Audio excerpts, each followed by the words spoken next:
for hosting me here.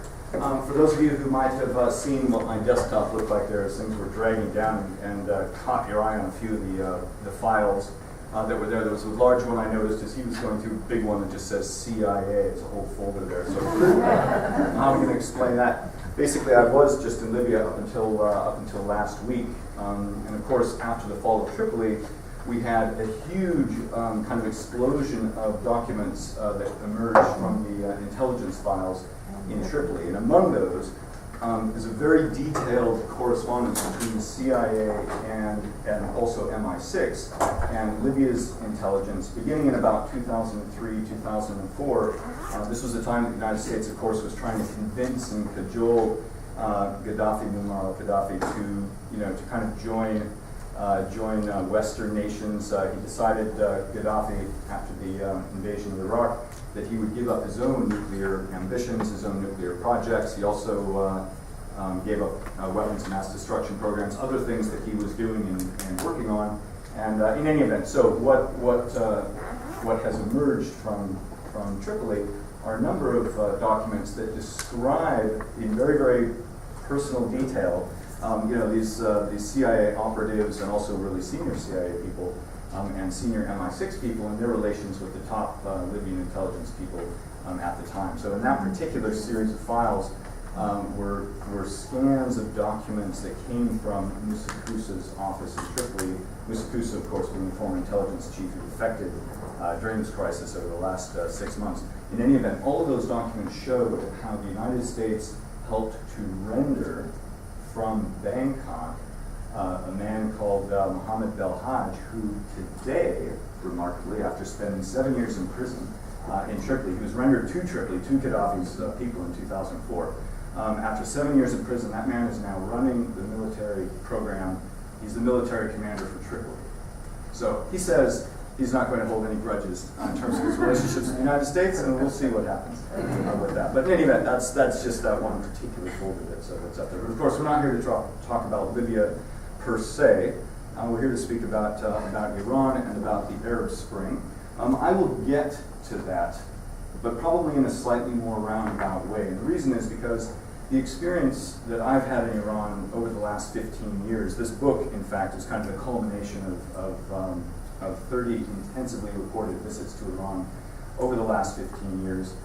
Like most journalists, I have not been able to go back to Iran since 2009, and of course, remember that's the time that President Ahmadinejad was anointed to a second term as president. We also had the violence that was on the streets at that time, and of course that green movement, pro-democracy, people power push, which we saw then in 2009, has since been kind of put on ice. It's been crushed, certainly on the streets, and removed from view. So we will get to that. But first, I wanted to give a sense also, and this is what we'll do with the pictures as well, because I'm also a photographer, so I've been taking photographs during all of these visits.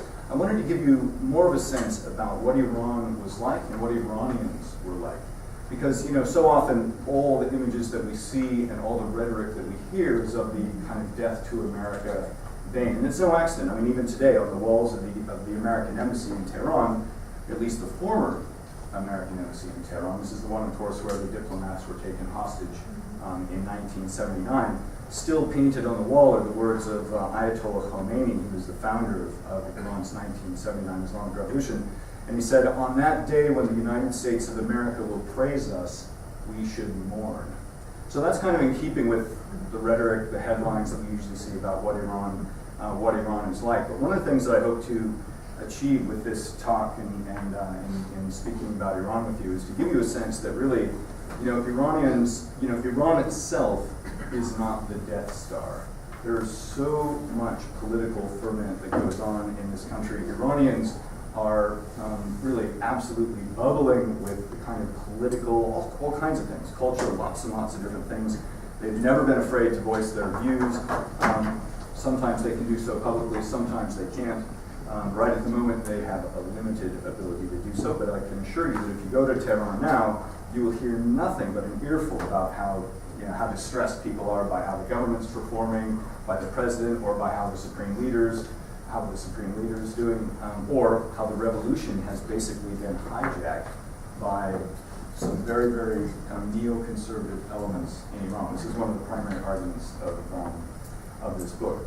So in any event, I wanted to start with a story that actually goes back to 1998. This will be a surprising one, because despite all this talk about death to America, despite all the flags that we see burned, American flags that we see burned every single week after Friday prayers, I think it's worth recalling one incident that took place in 1998.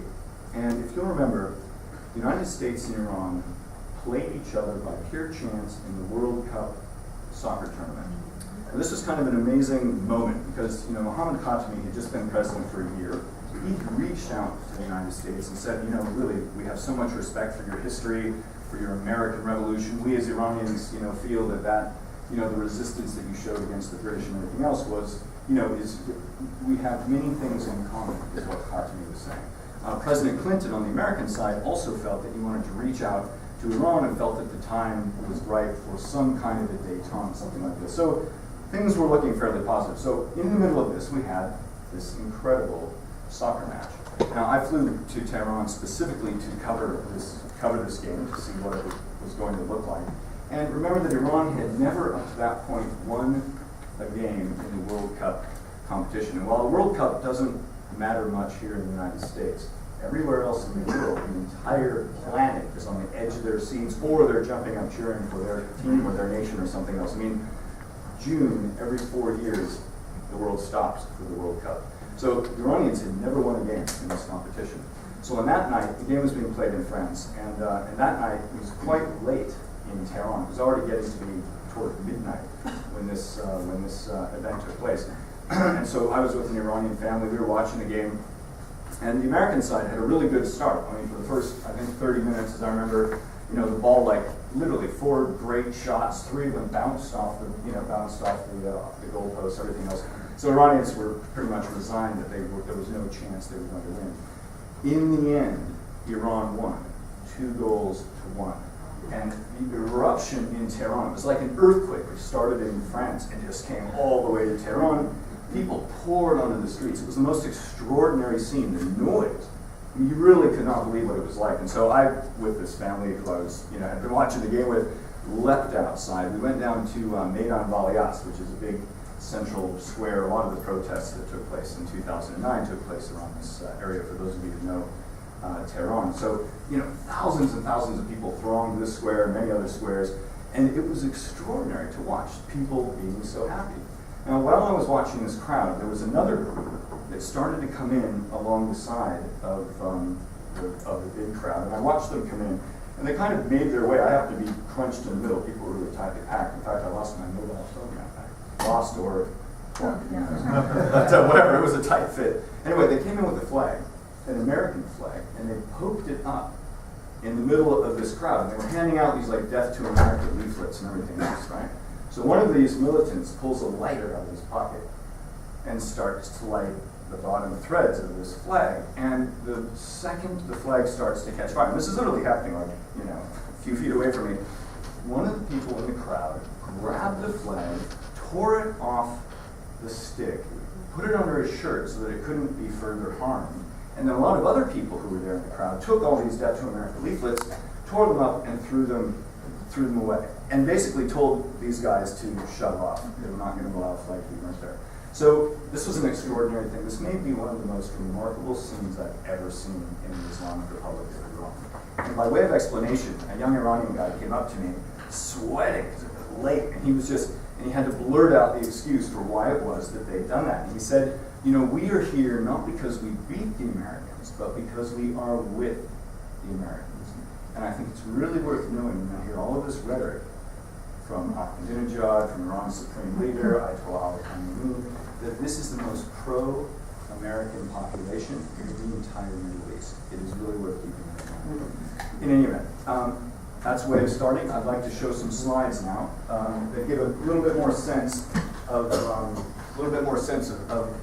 kind of the breadth, kind of the breadth of society that you see in Iran. I mean, often we get a really kind of a one-dimensional view, both from headlines, both from news stories, and also certainly from the words of politicians. when they talk about Iran. It's very, very easy to vilify Iran. You can expect as we start heading toward the next presidential election in the US, the one safe policy is to kick Iran in the head for both Republicans and Democrats. I mean, that's just guaranteed, so you can expect to see that. But there's so much more to Iran than you'll see in that one dimension.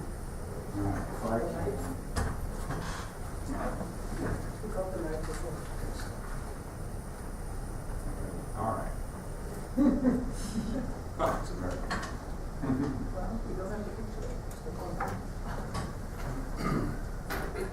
So, these are three young Iranian men.